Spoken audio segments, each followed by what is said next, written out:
Friends, vibrant GS study centre में आपका स्वागत है। देखिए, जैसा कि हम लोग की class TGT, PGT, net JRF के लिए संचालित है, आज हम लोग राजनीति विज्ञान के पद्धति के बारे में पढ़ेंगे। हम लोग पिछली क्लास में राजनीति विज्ञान की अन्य पद्धतियों की चर्चा की हैं, 2-3 और बाकी हैं, उसकी आज हम चर्चा करते हैं और आज ये टॉपिक हम समाप्त करेंगे। इसके बाद कल से हम एक नए टॉपिक के साथ राजनीति विज्ञान में आपको लाएंगे और उसका अध्ययन हम लोग करेंगे। देखिए, राजनीति विज्ञान की एक पद्धति है, जैसे हम लोगों ने ऐतिहासिक पद्धति पढ़ा, दार्शनिक पद्धति पढ़ा, आगमनात्मक पद्धति पढ़ा, निगमनात्मक पद्धति पढ़ा। इसी प्रकार हम राजनीति विज्ञान की एक नई पद्धति जीवशास्त्री पद्धति का अध्ययन करेंगे। देखिए, यह भी राजनीति विज्ञान को एक नया दृष्टिकोण है। जीवशास्त्री दृष्टिकोण से, जीव विज्ञान के दृष्टिकोण से यह पद्धति राजनीति विज्ञान को देखती है। इसके जो श्रेष्ठ प्रवक्ता हैं, इस पद्धति के जो जन्मदाता हैं, वह कौन है? वह अरस्तु हैं। अरस्तु देखिए, राजनीति विज्ञान के साथ साथ इसको जीव विज्ञान का भी पिता कहा जाता है। इसी कारण जो जीव शास्त्री पद्धति है, उसका पितामह भी इसी अरस्तु को कहा जाएगा। देखिए, जहां तक जीवशास्त्री पद्धति की बात है, तो यह पद्धति जैसा कि नाम से ही स्पष्ट है, यह जीव विज्ञान पर आधारित है। इसको नोट करिएगा, यह जो पद्धति है यह जीव विज्ञान पर आधारित है और यह पद्धति कहती है कि राज्य जीवधारी के समान एक संगठन है। यह राज्य को जीवधारी संगठन मानती है। परीक्षा में पूछा जाता है कि राजनीति विज्ञान की कौन सी पद्धति राज्य को जीवधारी मानती है, तो राजनीति विज्ञान की यही एक ऐसी पद्धति है जो राज्य को एक जीवधारी संगठन के रूप में मानती है। अगली बात देखिए, अरस्तु एक कदम और इसमें बताता है, कहता है कि राज्य एक जीवधारी संगठन है। यह पद्धति राज्य को एक जीवधारी संगठन मानती है और अरस्तु एक लाइन इसमें और जोड़ता है कि राज्य एक जीवधारी संगठन है और कहता है कि राज्य की जो प्रकृति है, जो राज्य की संरचना है, उसकी आंगिक संरचना है और इसी आधार पर वह राज्य के संदर्भ में राज्य का शरीरवादी सिद्धांत देता है। राज्य की तुलना शरीर के अंगों से करता है और इसीलिए कहता है जिस प्रकार शरीर के लिए जीव की महत्वपूर्ण है, उसी प्रकार यह राज्य को भी मानता है। इसी कारण वह राज्य को एक जीवधारी संगठन के रूप में उल्लिखित करता है। देखिए, सबसे महत्वपूर्ण यह है कि यह जो पद्धति है वह राज्य को एक जीवित व्यक्ति के रूप में मानती है। जो जीवित व्यक्ति का, जिस प्रकार से एक जीवित व्यक्ति का संचालन होता है, जीवित व्यक्ति जैसे अपने कार्यों को करता है और उसके क्या क्या कौन कौन से महत्वपूर्ण अंग हैं शरीर में होने चाहिए जो एक व्यक्ति के लिए महत्वपूर्ण है, उसी प्रकार से राज्य की तुलना यह पद्धति जीवित व्यक्ति के साथ करती है।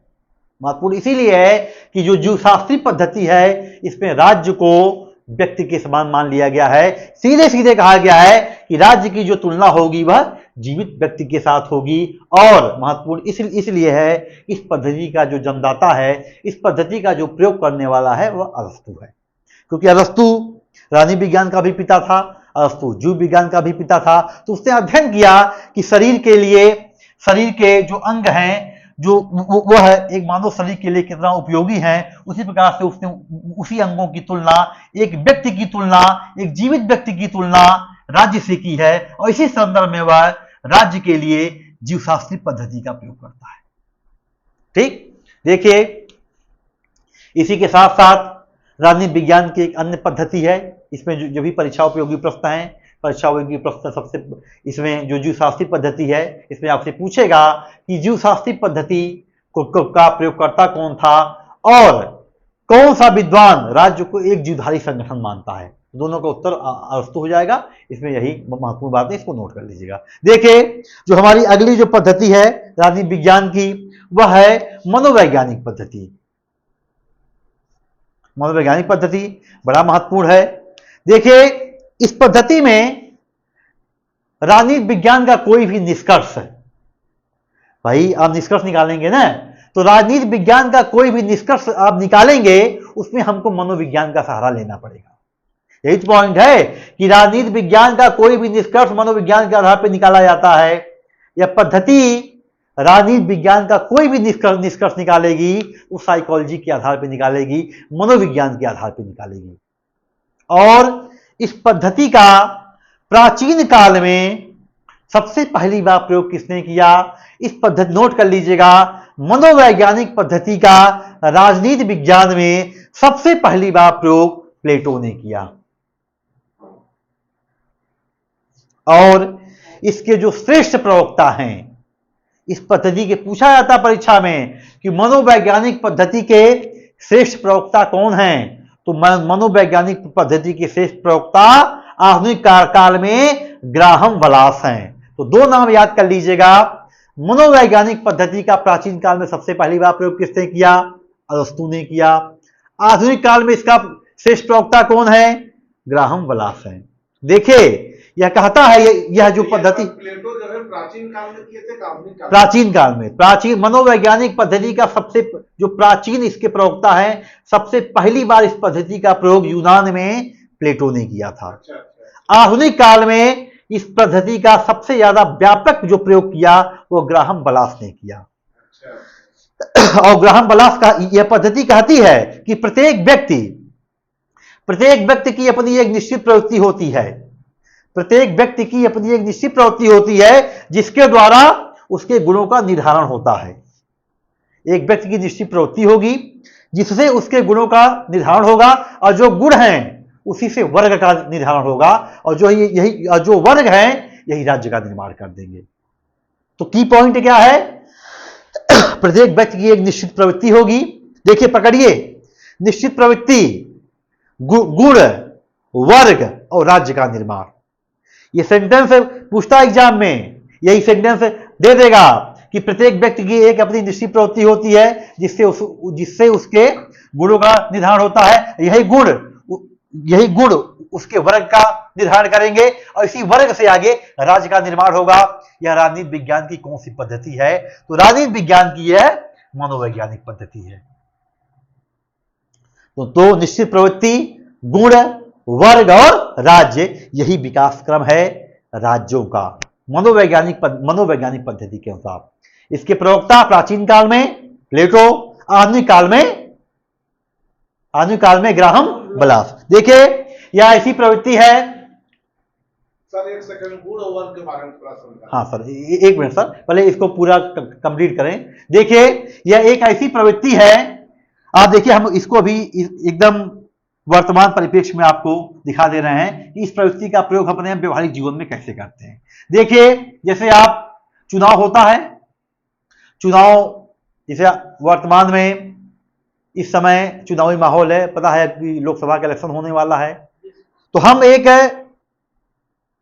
भविष्यवाणी करते हैं कि अरे इस बार मोदी की गवर्नमेंट बनेगी, इस बार समाजवादी पार्टी आएगी, भाजपा कम होगी, कांग्रेस कम होगी, कांग्रेस ज्यादा होगी। एक भविष्यवाणी करेंगे ना, इनकी सरकार बनेगी, ये व्यक्ति यहां जीतेगा, वो व्यक्ति वहां जीतेगा। तो हम इसका जो भविष्यवाणी करते हैं किस आधार पे करते हैं? मनोविज्ञान के आधार पे करते हैं ना, अपने सोच के आधार पे करते हैं। वही ये पद्धति ये कहती है कि वर्तमान राजनीतिक विज्ञान में चुनाव के दौरान, देखिए वर्तमान राजनीतिक विज्ञान में चुनाव के दौरान चुनावी भविष्यवाणी करने के लिए मतदाता के मतदान व्यवहार का अध्ययन करने हेतु मनोवैज्ञानिक पद्धति का प्रयोग किया जा रहा है। हम आपके मतदान व्यवहार का अध्ययन करेंगे कि आप किसको वोट करेंगे, किसकी सरकार बनाएंगे, तो इसी मनोवैज्ञानिक पद्धति का हम प्रयोग करेंगे। तो मनोवैज्ञानिक पद्धति का वर्तमान में काफी प्रासंगिकता है, और वर्तमान काल में यह काफी प्रासंगिक है, क्योंकि इसी पद्धति का प्रयोग करके हम किसी भी व्यक्ति के मतदान व्यवहार का अध्ययन करते हैं, और उसी मतदान व्यवहार के आधार पर हम चुनावी भविष्यवाणी करते हैं। हाँ, एक प्रश्न था कि वर्ग और देखिए जैसे मान लीजिए कोई व्यक्ति है, किसी व्यक्ति के अंदर, जैसे आपके अंदर कुछ विशेष गुण है, एक ऐसा गुण है जो आपको एक प्रकार से वो राजनीतिक गुण है। जो राजनीतिक गुण होगा तो उसमें आप सोचेंगे कि राज्य का निर्माण कैसे हो, राज्य के बारे में कैसे काम किया जाए, तो आपका जो दृष्टिकोण होगा वो राजनीति विज्ञान के संदर्भ में होगा। तो जब राजनीतिक गुण आपके अंदर वो डेवलप हो जाएगा तो उसी आधार पे आपका जो मनोविज्ञान है वो भी चेंज हो जाएगा। और जब वो मनोविज्ञान आपका चेंज हो जाएगा तो वही आगे चल के उसी मनोविज्ञान जैसा आपका मनोविज्ञान है उसी मनोविज्ञान का राज्य का भी निर्माण हो जाएगा। तो कहने का तात्पर्य है कि जैसे आपकी एक निश्चित प्रवृत्ति है, आपकी एक निश्चित काम करने की प्रवृत्ति है, उसी प्रवृत्ति के आधार पे आपके गुणों का निर्माण होगा। जैसे आपकी प्रवृत्ति है, जैसे आपकी आदत है, जैसे आपकी आदत है उसी आदत के आधार पे आपके गुण का निर्माण होगा और वही जो गुण हैं आपके वर्ग का निर्माण कर देंगे। किस वर्ग में आप जानना चाहेंगे कि किस वर्ग के आप लोग हैं, आपका जो इंटरेस्ट है किस के साथ है, क्या आप करना चाहते हैं, यही जो वर्ग है आगे चल के राज्य का निर्माण कर देंगे। गुण से ही राज्य का निर्माण हो जाएगा। देखिए राजनीति विज्ञान की टर्मोलॉजी है, थोड़ा पकड़िए, समय लगेगा लेकिन कोई समस्या नहीं। तो देखिए ये जो मनोवैज्ञानिक पद्धति है, मनोवैज्ञानिक पद्धति के आधार पर हम चुनावी निष्कर्ष निकालते हैं। मनोवैज्ञानिक पद्धति के आधार पर ही वर्तमान राजनीतिक जो भविष्यवाणी है वो करते हैं, लोगों के मतदान व्यवहार का अध्ययन करते हैं। देखिए हमारा जो अगला जो राजनीतिक पद्धति है वह राजनीतिक पद्धति है व्यवहारवादी पद्धति। बड़ा महत्वपूर्ण है। इसका जो उद्देश्य है वह राजनीति विज्ञान को प्राकृतिक विज्ञान के समान सार्वभौमिक एवं सर्वमान्य घोषित करना। भाई आप जो रसायन विज्ञान पढ़ते हैं, जो आप वनस्पति विज्ञान पढ़ते हैं, जो आप भौतिक शास्त्र पढ़ते हैं, जो विज्ञान आप पढ़ते हैं उसमें क्या होता है, वो सार्वभौमिक होता है ना, सर्वमान्य होता है ना। भाई जैसे न्यूटन का नियम है तो न्यूटन का नियम हर जगह सर्वमान्य है ना, पहला नियम, दूसरा नियम, तीसरा नियम। भाई चाहे अमेरिका हो, चाहे भारत हो, चाहे ब्रिटेन हो, उसको सब लोग मानेंगे ना, उसमें कोई इफ बट नहीं है ना। आर्किमिडीज का सिद्धांत है तो सभी लोग मानेंगे ना।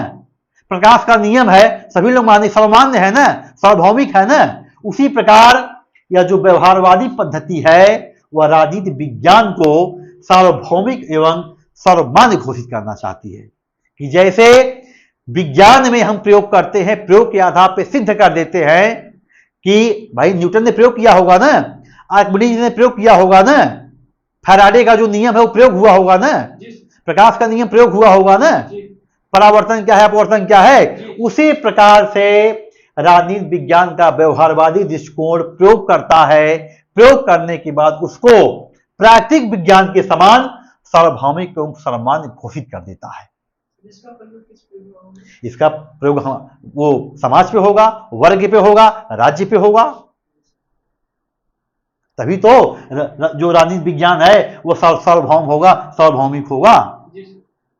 एक जो राजनीतिक चेतना प्राप्त वर्ग है, यहां पर जिस वर्ग की बात हो रही है मनोवैज्ञानिक पद्धति में, ये राजनीतिक चेतना प्राप्त वर्ग की बात हो रही है, सामान्य वर्ग की बात नहीं हो रही है।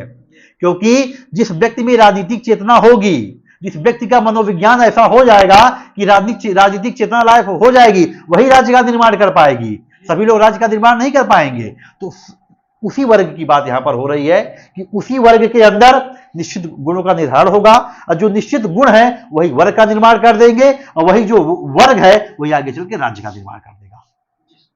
तो इसका जो उद्देश्य है समझिए, परीक्षा में पूछा जाता है राजनीति विज्ञान की कौन सी पद्धति प्राकृतिक विज्ञान के समान सार्वभौमिक एवं राजनीति विज्ञान को कौन सी पद्धति प्राकृतिक विज्ञान के समान सार्वभौमिक एवं सर्वमान्य घोषित करता है। तो राजनीति विज्ञान की जो व्यवहारवादी पद्धति है यही राजनीति विज्ञान को प्राकृतिक विज्ञान के समान सार्वभौमिक एवं सर्वमान्य घोषित करता है। देखिए अब प्रश्न आता है कि इसके जन्मदाता कौन थे, व्यवहारवादी पद्धति। देखिए जो इसके जन्मदाता हैं, जो इसके बौद्धिक जन्मदाता हैं, याद कर लीजिएगा इस पद्धति के जो बौद्धिक जन्मदाता है वह है चार्ल्स मेरियम। और इनकी परीक्षा में इनकी बौद्धिक जन्मदाता भी पूछा जाता है, इनकी बुक का नाम भी पूछा जाता है। इनके बुक का नाम है न्यू एक्सेप्ट ऑफ पॉलिटिक्स। और यह इसी जो व्यवहारवादी पद्धति है, यह इसके बौद्धिक जन्मदाता हैं और यह न्यू एक्सेप्ट ऑफ पॉलिटिक्स में ही यह व्यवहारवाद का प्रतिपादन करते हैं। परीक्षा में पूछा जाता है कि व्यवहारवाद का प्रतिपादन किसने किया है, तो व्यवहारवाद का जो प्रतिपादन है वह है किसने किया है, चार्ल्स मेरियम ने।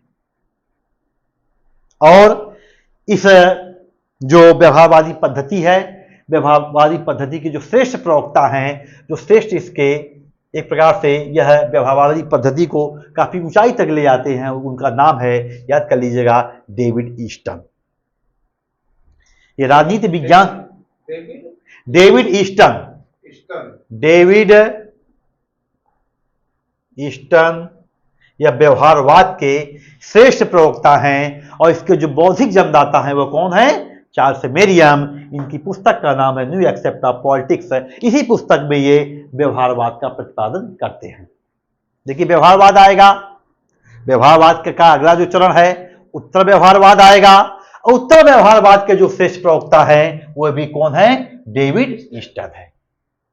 3 प्रश्न बना यहां से। पहला प्रश्न, इसके बौद्धिक जन्मदाता कौन है, चार्ल्स मेरियम। इसके श्रेष्ठ प्रवक्ता कौन है, डेविड ईस्टन। चार्ल्स मेरियम की बुक का क्या नाम है, न्यू एक्सेप्ट ऑफ पॉलिटिक्स। इसी बुक में ये व्यवहारवाद का प्रतिपादन करते हैं। व्यवहारवाद के बाद का जो अगला चरण है राजनीति विज्ञान का, उत्तर व्यवहारवाद है। और उत्तर व्यवहारवाद के जो श्रेष्ठ प्रवक्ता है वह कौन है, डेविड ईस्टन है। देखिए एक प्रकार से अभी आपको जब पढ़ाएंगे राजनीति विज्ञान का, जब व्यवहारवादी दृष्टिकोण आपको पढ़ाएंगे, राजनीति विज्ञान का जब आपको उत्तर व्यवहारवादी दृष्टिकोण पढ़ाएंगे, सब राज्य में आ जाएगा, तो सारी बातें एकदम क्लियर हो जाएंगी। अभी हम लोग राजनीति विज्ञान के दृष्टिकोण के बारे में पढ़ रहे हैं, अध्ययन पद्धतियां के बारे में पढ़ रहे हैं। तो आप कम से कम जो 10 दृष्टिकोण हैं उनसे के नाम से परिचित हो जाइए, कौन कौन उसके जन्मदाता है उससे परिचित हो जाइए, किसने लोकप्रिय किया उससे परिचित हो जाइए, और उस पद्धति से संबंधित कौन कौन सी बुक है परीक्षा उपयोगी उससे परिचित हो जाइए। क्योंकि सारे प्रश्न बने हुए हैं TGT, PGT, net, JRF, GDC, राजनीति विज्ञान में जो पहले पीसीएस का जो ऑप्शनल पेपर होता था, सारे पेपर में बने हुए हैं। तो आपको यदि प्रवक्ता की परीक्षा देनी है, टीजीटी की परीक्षा देनी है, पीजीटी की परीक्षा देनी है, तो बस मेरा क्लास करिए, नोट्स बनाइए और जाके घर पे पेपर सॉल्व करिए, आपकी समस्या का समाधान हो जाएगा। देखिए राजनीति विज्ञान की अंतिम जो पद्धति है वह केस पद्धति है। यह बहुत ज़्यादा प्रचलित नहीं है, लेकिन जानना चाहिए, कहीं की परीक्षा में पूछ लेता है। यह देखिए यह जो पद्धति है वह घटना विशेष के आधार पे, जैसे कोई घटना समाज में घटी उसके आधार पे यह राजनीतिक निष्कर्ष निकालते हैं। और यह जो पद्धति है उसका मुख्य रूप से जो प्रयोग होता है वह कहां पर हुआ है, अमेरिका में हुआ है। भारत में इस प्रकार की केस पद्धति का प्रयोग नहीं किया जाता है। भारत में भारत में मनोवैज्ञानिक पद्धति का प्रयोग हुआ है, भारत में व्यवहारवादी पद्धति का प्रयोग है, लेकिन भारत में केस पद्धति का प्रयोग नहीं हुआ। देखिए एक बात छूट गई थी। देखिए डेविड ईस्टन ये व्यवहारवाद के श्रेष्ठ प्रवक्ता हैं। ये व्यवहारवाद के 8 तत्व बताए हैं। परीक्षा में पूछा जाता है कि व्यवहारवाद के कितने तत्व हैं, इसको याद कर लीजिएगा, रफ पे कई बार लिख लीजिएगा। 8 तत्व है। पहला तत्व है नियमितता, दूसरा तत्व है सत्यापन, तीसरा तत्व है प्रविधियां, टेक्निक, चौथा तत्व है परिमाणीकरण, पांचवा तत्व है मूल्य निरपेक्षता, छठा तत्व है क्रमबाधीकरण, सातवां तत्व है विशुद्ध विज्ञान और आठवां तत्व है एकीकरण। यही परीक्षा में पूछा जाता है। 4 दे देगा, पूछेगा अगला इनमें से कौन से तत्व नहीं है, या पूछेगा इनमें से कौन सा तत्व है। 4 विकल्प दे देगा, उस पर एक रहेगा, पूछेगा इनमें से कौन सा व्यवहारवाद का तत्व है। ये दिमाग में बैठा लीजिएगा। नियमितता, सत्यापन, प्रविधियां, प्रमाणीकरण, मूल्य निरपेक्षता, क्रमबद्धीकरण, विशुद्ध विज्ञान, एकीकरण। ये बातें दिमाग में याद होनी चाहिए, दिमाग में फीड होनी चाहिए। तो आज हम लोग राजनीति विज्ञान का जो दृष्टिकोण था, जो अध्ययन पद्धति थी, उसका हम लोग अध्ययन किए। अगली क्लास से हम लोग एक नया टॉपिक लेके आएंगे। वो टॉपिक होगा राजनीति विज्ञान का अन्य विज्ञानों से संबंध। उस पर हम लोग चर्चा करेंगे। धन्यवाद।